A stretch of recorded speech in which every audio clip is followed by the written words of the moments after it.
Morning mga kalsa. Teleander tayo ngayon, no? Iyan, no? Alahin mo yun, no? Oh.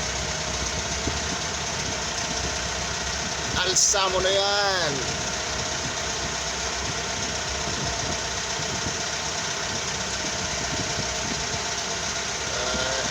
Retouch tayo ng pintura. Yung mga bukol.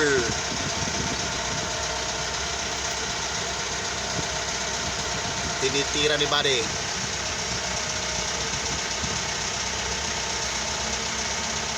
Yun, no? Ayos na ayos ang hagod, oh. Mag-isa lang yan, no?